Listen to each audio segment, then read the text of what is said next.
Hello friends, इस video में हम डिस्कस करेंगे 0 to 6 मंथ्स के बेबीज़ को स्टीम कैसे दें, जो बहुत ही इफ़ेक्टिव होती है। जब बच्चों को चेस्ट कंजेशन हो जाता है, कोल्ड कफ में बहुत इफ़ेक्टिव होती है।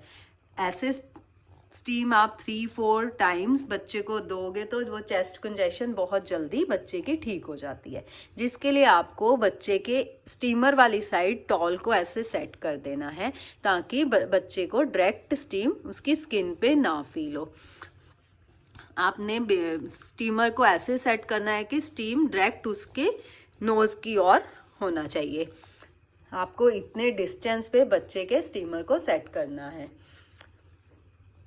ध्यान रखिए, आपने सिंपल टैप वाटर यूज करना है, आरओ वाटर यूज नहीं करना।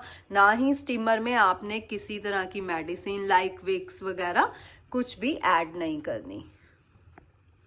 Thank you friends.